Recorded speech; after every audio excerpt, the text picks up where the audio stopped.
आज मैं आपको वो हृदय विदारक कहानी सुनाने जा रहा हूं जिसका संबंध बीते हुए कल से ही नहीं है, बल्कि जो आपके वर्तमान और आने वाले कल के लिए भी एक चेतावनी है। ये कहानी है मालाबार के हजारों हिंदू पुरुषों और महिलाओं की, जिनकी चीतकारों के भाग्य में किताबों के पन्ने भी नहीं आए। सन 1921 भारत में तुर्की के इस्लामी खलीफा के लिए कांग्रेस के समर्थन से मुसलमानों द्वारा चलाया जा रहा खिलाफत आंदोलन अपने चरम पर था। मुसलमान दुनिया भर में इस्लामिक सत्ता अर्थात खिलाफत स्थापित करने के सपने को साकार करने के लिए पूरी तरह तत्पर थे। जहां एक ओर खिलाफत सभाओं में काफिरों को खत्म करने के लिए जिहाद के नारे लग रहे थे, वहीं दूसरी ओर मोहनदास गांधी के नेतृत्व में कांग्रेस हिंदुओं से हिंदू मुस्लिम एकता के नारे लगवा रही थी। इतना ही नहीं, मोहनदास गांधी और कांग्रेस हिंदुओं को इस्लामिक खिलाफत आंदोलन के लिए धन देने तक के लिए कह रहे थे। मुसलमानों का मजहबी उन्माद पूरे उफान पर था। मुसलमान नेता इस्लामिक देशों के धड़ाधड़ दौरे कर रहे थे और भारत पर हमला करके यहां खिलाफत स्थापित करने के लिए उनसे अपील कर रहे थे। जब स्वामी श्रद्धानंद जैसे समझदार हिंदू नेताओं ने खिलाफत सभाओं में काफिरों के विरुद्ध जिहाद के नारों की बात उठाई तो मोहनदास गांधी ने मुस्कुराकर कहा कि मुसलमान तो ब्रिटिश नौकरशाही के खिलाफ हैं। इस पर स्वामी श्रद्धानंद ने कहा, जब मुस्लिम मौलानाओं के मन में उल्टी भावनाएं आ गई हैं तो उन्हें इस हिंसा का इस्तेमाल हिंदुओं के विरुद्ध करने से कोई नहीं रोक सकेगा। स्वामी श्रद्धानंद की बात जल्द ही सत्य सिद्ध होती नजर आई। पंजाब से खिलाफत आंदोलन का एक प्रमुख सूत्रधार अल्लाह बख्श केरल के मालाबार में आया हुआ था। उसकी यात्रा में हिंदू मुसलमान एकता प्रदर्शन के लिए उसकी गाड़ी घोड़ों की जगह हिंदुओं से खिंचवाई गई और अल्लाहू अकबर के नारे लगवाए गए। अगस्त 1920 में गांधी ने केरल का दौरा कर वहां खिलाफत कमेटियां स्थापित कराई। केरल के हिंदुओं से खिलाफत आंदोलन के लिए जबरदस्त तरीके से धन भी इकट्ठा करवाया गया। मक्का से पढ़ाई करके आने वाले कट्टर और जिहादी मानसिकता वाले अली मुस्लियार और उसके साथी वरियन कुन्नत कुंजहम्मद हाजी, सीती कोया तंगल, चेम्ब्रासरी तंगल काफी पहले से मालाबार में इस्लामिक राज्य स्थापित करने की तैयारी कर रहे थे। इसके लिए उन्होंने प्रथम विश्व युद्ध में अंग्रेजों की ओर से लड़े हुए और प्रशिक्षित पूर्व मुसलमान सैनिकों और युवा मुसलमानों को इकट्ठा किया तथा खिलाफत स्थापित करने के लिए एक खिलाफत आर्मी बनाई। ये खिलाफत आर्मी यूनिफॉर्म और हथियार से लैस थी। ये सभी मुसलमान कुरान पर हाथ रखकर कसम खाते थे कि खिलाफत स्थापित करने के लिए वे अपने प्राण तक दे देंगे। रिपोर्ट्स के अनुसार इस इस्लामिक सेना में 60,000 तक सैनिक भर्ती थे। यह इस्लामिक सेना मालाबार के कई क्षेत्रों में सड़कों पर परेड तक करने लगी। 22 अगस्त 1921 को जमात मस्जिद मालाबार को इस्लामिक खिलाफत का क्षेत्र घोषित करके अली मुस्लियार को वहां का इस्लामिक राजा घोषित कर दिया गया।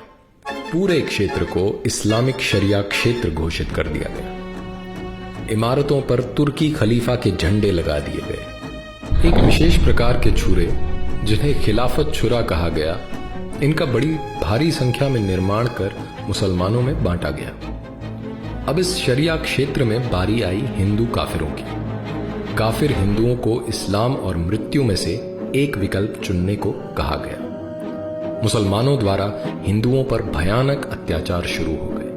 हजारों की संख्या में हिंदुओं का जबरन धर्म परिवर्तन करवाकर मुसलमान बना दिया गया। जिन हिंदुओं ने मुसलमान बनना स्वीकार नहीं किया, उन्हें मार दिया गया। उनके घरों को लूटा गया और आग लगा दी गई। हिंदुओं के क्षत विक्षत शवों से मालाबार के कुएं और सड़कें भरे पड़े थे। गर्भवती महिलाओं के शरीर के टुकड़े टुकड़े करके सड़कों और जंगलों में फेंक दिए गए। इनके गर्भ से निकले अजन्मे बच्चे जहां तहां पड़े थे। निर्दोष और असहाय हिंदू बच्चों को उनके माता पिता भाई बहनों के सामने तड़पा तड़पा कर मारा गया। युवकों को यातनाएं दी गई, कुछ को जिंदा जला दिया गया। हिंदू महिलाओं और युवतियों के साथ दुष्कर्म किए गए, उन्हें जबरन दासी बनाकर रखा गया। बेशर्मी और वहशीपन की सारी हदें पार की गई। देवालयों पर लहराते हुए हिंदू ध्वजों को उतारकर उनके स्थान पर इस्लामिक झंडे लगा दिए गए। मूर्तियों को खंडित कर दिया गया। मंदिर परिसरों में गायों को काटा गया। हजारों की संख्या में निर्वस्त्र भूखे प्यासे हिंदुओं को जंगलों में भागकर अपनी जान बचानी पड़ी।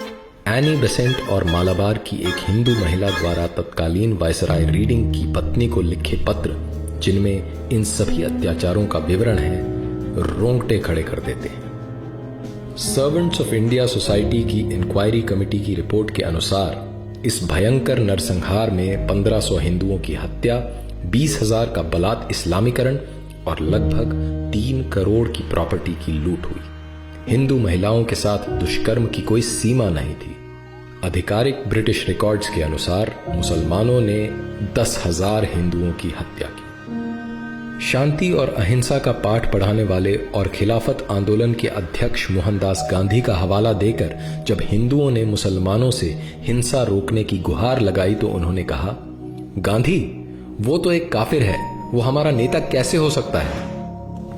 जब मालाबार के हिंदुओं के इस भीषण हत्याकांड की खबरें पूरे देश में फैलने लगी तो आरंभ में गांधी और कांग्रेस इससे मुकरते रहे। लेकिन जब छुपाना मुश्किल हो गया तो कांग्रेस सभा में हिंदुओं के इस नरसंहार पर केवल एक निंदा प्रस्ताव रखा गया। निंदा प्रस्ताव मात्र पर तथाकथित राष्ट्रवादी मुसलमान नेता खुलकर और पूरी आक्रामकता के साथ अपने मजहबी रंग में आ गए। मौलाना फकीर, मौलाना हसरत मोहानी और दूसरे मौलानाओं ने निंदा प्रस्ताव का विरोध किया।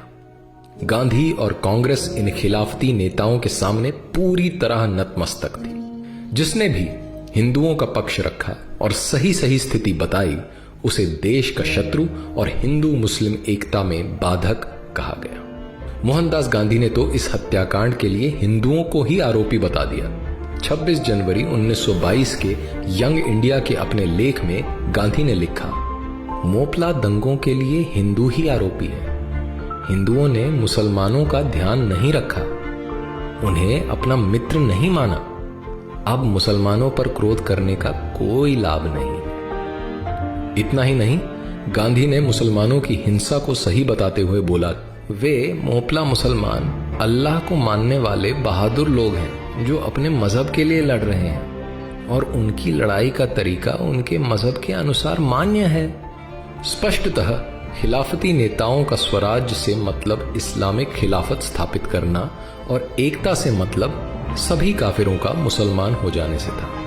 लगभग 5 महीने तक मालाबार के मल्लपुरम, मांजेरी, पांडिकोड और तिरूर जैसे क्षेत्रों में इस्लामिक राज कायम रहा और काफिर हिंदू और उनकी महिलाओं पर अकथनीय अत्याचार किए गए। क्योंकि मालाबार के मुसलमानों को मोपला मुसलमान भी कहा जाता है, इसलिए इस नरसंहार को मोपला हत्याकांड, मोपला दंगा इत्यादि नामों से भी जाना जाता है। वामपंथी और कांग्रेसी इतिहासकारों ने मुसलमानों द्वारा हिंदुओं के इस नरसंहार को गरीब किसानों द्वारा ब्रिटिश प्रशासन और अमीर जमींदारों के विरुद्ध विद्रोह में बदल दिया है। सत्ता द्वारा संरक्षित इन वामपंथी इतिहासकारों ने भारत के एक भाग में इस्लामिक क्षेत्र स्थापित करने और वहां काफिर हिंदुओं के नरसंहार को स्वराज्य स्थापित करने वाला स्वतंत्रता आंदोलन सिद्ध कर दिया है। लेकिन असली इतिहास तो उन हजारों हिंदुओं और महिलाओं के खून और चीत्कारों से लिखा है जो इस्लामिक क्रूरता और नेताओं की तुष्टीकरण की राजनीति की भेंट चढ़ गए।